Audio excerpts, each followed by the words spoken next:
La situation dans les hôpitaux français empire, notamment à cause du manque de personnel. Certains patients doivent être transférés. Alors qu'en cette période de fête de fin d'année, les contaminations au Covid-19 explosent, plusieurs pays européens pâtissent d'une pénurie de tests. Le All-Star Game à la française a réuni 16 000 spectateurs à Paris. Ce match de basket était l'une des dernières grandes fêtes du sport avant le retour des jauges sanitaires en France. Un manque sensible de personnel, une fatigue professionnelle. L'hôpital français est en dépression.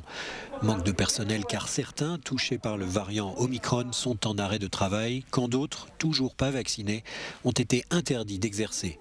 En Île-de-France, un lit de réanimation sur 5 est fermé faute de personnel soignant. À l'hôpital de La Fontaine de Saint-Denis, face à l'explosion du nombre de nouveaux cas de Covid-19, l'inquiétude est quotidienne. Aujourd'hui, les équipes arrivent à tenir parce qu'il y a encore du sens à venir travailler à l'hôpital, malgré le découragement, malgré l'épuisement. C'est vrai que la particularité de cette 5e vague, c'est qu'aujourd'hui, ce sont des équipes qui jettent leur dernière force pour soigner, pour l'essentiel, des patients qu'on aurait pu ne pas avoir s'ils avaient été vaccinés. Dans d'autres établissements, le manque de ressources s'est traduit par des transferts de malades vers d'autres hôpitaux mieux dotés ou moins submergés par la nouvelle vague d'infection. Exemple avec le transfert par avion qui a eu lieu ce mercredi entre Juan-les-Pins et Lille. 2 patients Covid d'une 60aine d'années non vaccinés et dans un état grave. C'est difficile parce qu'on a l'impression de se retrouver 2 ans en arrière. Il y a une déprogrammation totale au niveau du bloc. On a des patients qui ne sont pas pris en charge correctement et surtout, on a dû revenir sur nos vacances pour faire face à cette nouvelle vague. Congés annulés, heures supplémentaires et opérations déprogrammées sont devenues la norme dans de nombreux hôpitaux. Un plan blanc tous les jours, en quelque sorte. À 4 mois de l'élection présidentielle, syndicats et collectifs de soignants espèrent malgré tout pouvoir peser sur le débat politique. Alors qu'en Europe, l'Italie et le Royaume-Uni sont confrontés à des pénuries de tests, la France autorise la vente d'autotests dans ses supermarchés. Ces derniers sont proposés dans ces lieux seulement à titre exceptionnel jusqu'au 31 janvier 2022. Et ce, pour répondre à une demande massive. La semaine précédant Noël, 13 millions de tests ont été pratiqués par les Français. On perd moins de temps à faire ça que d'aller faire la queue pour faire les tests PCR en fait. Alors je ne sais pas si c'est fiable ou pas, mais ça nous donne peut-être une idée. Outre-Manche, l'inquiétude monte au sein de la population qui souhaite se faire tester pour les fêtes de fin d'année et pour aller travailler. Les pharmacies britanniques ont déclaré avoir un énorme problème d'approvisionnement concernant les tests antigéniques. Nous avons essayé d'acheter des tests dans les pharmacies aux alentours, mais elles n'en ont pas. Elles indiquaient toutes être en rupture de stock. Comme ses voisins européens, l'Italie enregistre un nombre très important d'infections. 1 million de tests ont été réalisés en 24 heures. De longues files d'attente se forment partout dans le pays. Et comme nous l'explique notre correspondante à Rome, la situation est tendue. Nous avons entendu dire que certaines personnes ont dû attendre jusqu'à 8 heures pour se faire tester ici. Alors que dans la capitale, la situation est, disons, sous contrôle et que même si les gens font la queue longtemps, ils parviennent à faire un prélèvement.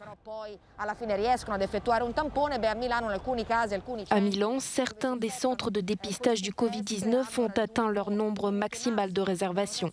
Et de nombreuses personnes ont été informées qu'elles ne pourraient pas faire de tests. Dans certains cas extrêmes, l'armée a été déployée pour faciliter les opérations impliquant des tests rapides. Giorgia Orlandi, Euronews, Roma. Ils ont été réveillés à l'aube par un coup de fil de leurs voisins. Arrivés sur place, les membres de cette famille palestinienne n'ont rien pu faire.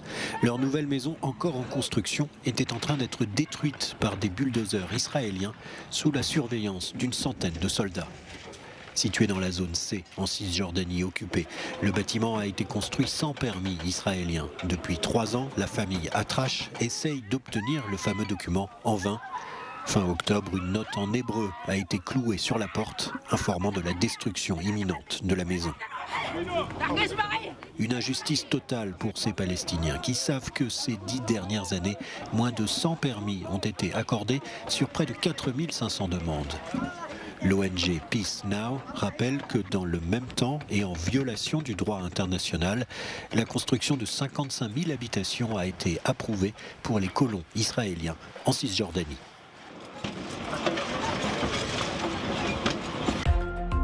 En Afrique du Sud, la dépouille de Desmond Tutu est arrivée à la cathédrale Saint-Georges-du-Cap. Comme souhaité par ce pourfendeur de l'apartheid, son cercueil en pin clair et sobre, il voulait le moins cher possible. Les Sud-Africains ont 2 jours pour se recueillir dans la chapelle ardente. Beaucoup veulent saluer l'icône avant ses obsèques privées prévues samedi.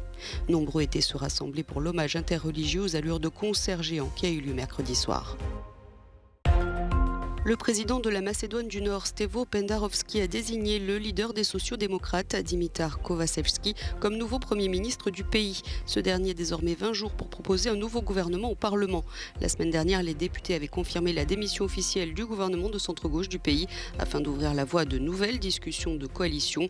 Le nouveau cabinet de Kovacevski devrait être élu à la mi-janvier. L'ancien président géorgien Mikhail Saakashvili a été transféré de l'hôpital militaire à la prison de Roustavi.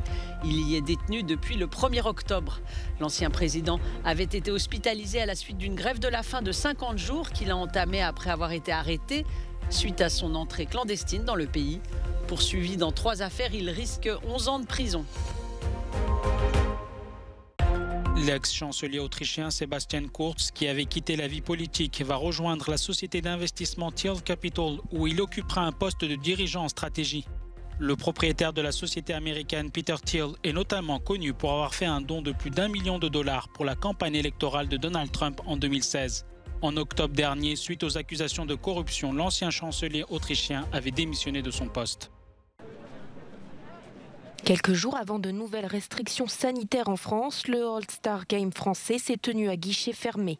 16 000 supporters étaient réunis à Paris-Bercy pour assister au match de basket où l'équipe des meilleurs joueurs étrangers s'est imposée face aux Français. Un événement à l'américaine avec jeux de lumière et animation pour faire vibrer les nombreux spectateurs. Non, on est là en famille, on vient de Dordogne, on a fait la route, on a pris le train. On est vaccinés et c'est pour profiter des moments comme ça et voilà, en essayant d'en avoir et de continuer de cette façon-là en protégeant tout le monde au mieux. Ça fait plaisir parce qu'on sait qu'on sera entouré de monde, ça fait peur aussi parce qu'on sait que le variant il est là et que la transmission elle est extrêmement rapide. Mais on fait tout, la preuve, je porte le masque, on fait tout pour limiter les risques. Afin de diminuer les contaminations au Covid-19 en France, le gouvernement a annoncé cette semaine de nouvelles mesures sanitaires. Le match a donc échappé de peu à la jauge des 2000 personnes admises en salle à partir du 3 janvier, ainsi qu'à la fermeture des buvettes.